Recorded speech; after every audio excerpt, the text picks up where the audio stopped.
বাঙালি যেদিন ঐক্যবদ্ধ হয়ে বলতে পারবে বাঙালির বাংলা, সেদিন তারা অসাধ্য সাধন করবে। সেদিন একা বাঙালি ভারতকে স্বাধীন করতে পারবে। বাঙালির মতো জ্ঞান শক্তি ও প্রেম শক্তি এশিয়ায় কেন, বুঝি পৃথিবীতে কোনো জাতির নেই? কিন্তু কর্মশক্তি একেবারে নেই বলেই তাদের এই দিব্য শক্তি তমসাচ্ছন্ন হয়ে আছে। তাদের কর্মবিমুখতা, জড়ত্ব, মৃত্যুভয়, আলস্য, তন্দ্রা, নিদ্রা, ব্যবসা বাণিজ্যে অনিচ্ছার কারণ। তারা তামসিকতায় আচ্ছন্ন হয়ে চেতনা শক্তিকে হারিয়ে ফেলেছে। এই তম, এই তিমির, এই জড়ত্বই অবিদ্যা।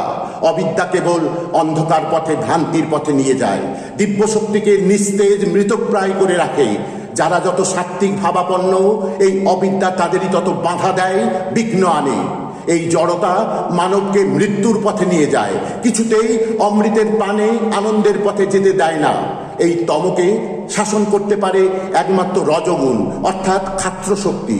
এই ক্ষাত্র শক্তিকে না জাগালে মানুষের মাঝে যে বিশ্ববিজয়ী ব্রহ্মশক্তি আছে, তা তাকে তমগুণের নরকে টেনে এনে প্রায় সংহার করে ফেলে। বাঙালি আজন্ম দিব্য শক্তি সম্পন্ন, তাদের ক্ষাত্র শক্তি জাগলো না বলে দিব্য শক্তি কোনো কাজে লাগলো না।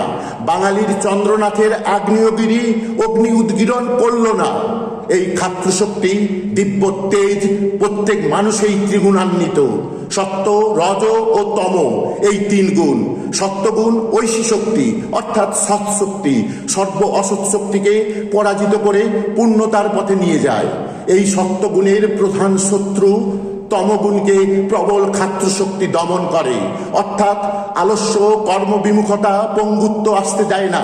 দেহ মনকে কর্মসুন্দর করে, জীবনী শক্তিকে চির জাগ্রত রাখে, যৌবনকে নিত্য তেজ প্রদীপ্ত করে রাখে। নৈরাশ্য, অবিশ্বাস, জড়া ও ক্লৈবকে আসতে দেয় না। বাঙালির মস্তিষ্ক ও হৃদয় ব্রহ্মময়, কিন্তু দেহ ও মন পাষাণময়। কাজেই এই বাংলার অন্তরে বাহিরে যে ঐশ্বর্য পরমদাতা আমাদের দিয়েছেন, আমরা তাকে অবহেলা করে ঋণে, ব্যাধিতে, অভাবে, দৈন্যে, দুর্দশায় জড়িয়ে পড়েছি। বাংলার শিয়রে প্রহরীর মতো জেগে আছে পৃথিবীর শ্রেষ্ঠতম গিরি হিমালয়। এই হিমালয়ে পৃথিবীর শ্রেষ্ঠ মুনি, ঋষি, যোগীরা সাধনা করেছেন। এই হিমালয়কে তারা সর্বদৈব শক্তির লীলা নিকেতন বলেছেন। এই হিমালয়ের গভীর হৃদয় গুহার অনন্ত স্নেহধারা বাংলার শত শত নদ নদী রূপে আমাদের মাঠে ঘাটে ঝরে পড়েছে। বাংলার সূর্য অতি তীব্র দাহনে দাহন করে না। বাংলার চাঁদ নিত্য স্নিগ্ধ, বাংলার আকাশ নিত্য প্রসন্ন, বাংলার বায়ুতে চির বসন্ত ও শরতের নিত্য মাধুর্য ও শ্রী। বাংলার জল নিত্য প্রাচুর্যে ও শুদ্ধতায় পরিপূর্ণ। বাংলার মাটি নিত্য উর্বর, এই মাটিতে নিত্য সোনা ফলে। এত ধান আর কোনো দেশে ফলে না। পাট শুধু একা বাংলার, পৃথিবীর আর কোনো দেশে পাট উৎপন্ন হয় না। এত ফুল, এত পাখি, এত গান, এত সুর, এত কুঞ্জ, এত ছায়া, এত মায়া আর কোথাও নেই। এত আনন্দ, এত হুল্লোড়, আত্মীয়তাবোধ পৃথিবীর আর কোথাও নেই। এত ধর্মবোধ, আল্লাহ ভগবানের উপাসনা, উপবাস, উৎসব পৃথিবীর আর কোথাও নেই। বাংলার কয়লা অপরিমাণ, তা কখনো ফুরোবে না। বাংলার সুবর্ণরেখার বালিতে পানিতে স্বর্ণরেণু। বাংলার অভাব কোথায়? বাংলার মাঠে মাঠে ধেনু, ছাদ, মহিষ, নদীতে, ঝিলে, বিলে, পুকুরে, ডোবায় প্রয়োজনের অধিক মাছ। আমাদের মাতৃভূমি পৃথিবীর স্বর্গ, নিত্য ঐশ্বর্যময়ী। আমাদের অভাব কোথায়? অতি প্রাচুর্য আমাদের বিলাসী ভোগী করে শেষে অলস কর্মবিমুখ জাতিতে পরিণত করেছে। আমাদের মাছ, ধান, পাট, আমাদের ঐশ্বর্য শত বিদেশি লুটে নিয়ে যায়। আমরা তার প্রতিবাদ তো করি না, উল্টে তাদের দাসত্ব করি, এ লুণ্ঠনে তাদের সাহায্য করি। বাঙালি শুধু লাঠি দিয়েই ১৫০ বছর আগেও তার স্বাধীনতাকে অক্ষুণ্ণ রাখতে চেষ্টা করেছে। আজও বাংলার ছেলেরা স্বাধীনতার জন্য যে আত্মদান করেছে, যে অসম সাহসিকতার পরিচয় দিয়েছে, ইতিহাসে তা থাকবে স্বর্ণলিখায় লিখিত। বাংলা সর্ব ঐশী শক্তির পীঠস্থান। হেথায় লক্ষ লক্ষ যোগী মুনি ঋষি তপস্বীর পীঠস্থান সমাধি, সহস্র সহস্র ফকির দরবেশ অলি গাজীর দরগা পরম পবিত্র। হেথায় গ্রামে হয় আজানের সাথে শঙ্খ ঘণ্টার ধ্বনি। এখানে যে শাসনকর্তা হয়ে এসেছে সেই স্বাধীনতা ঘোষণা করেছে। বাংলার আবহাওয়ায় আছে স্বাধীনতা মন্ত্রের সঞ্জীবনী শক্তি। আমাদের বাংলা নিত্য মহিমাময়ী, নিত্য সুন্দর, নিত্য পবিত্র।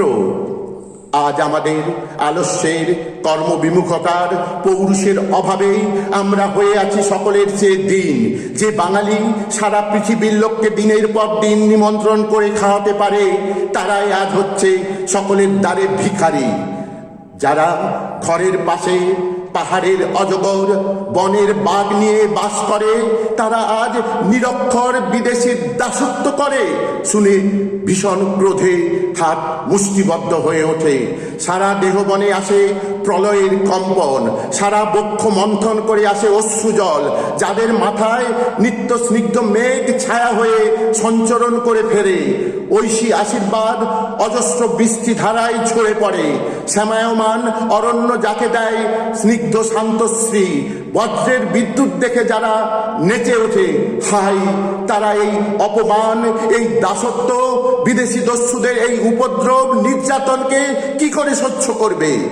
ঐশী ঐশ্বর্য যা আমাদের পথে ঘাটে মাঠে ছড়িয়ে পড়ে আছে, তাকে বিসর্জন করে অর্জন করেছি এই দৈন্য, দারিদ্র, অভাব, লাঞ্ছনা। বাঙালি সৈনিক হতে পারল না, খাদ্য শক্তিকে অবহেলা করল বলে তার এই দুর্গতি, তার অভিশপ্তের জীবন।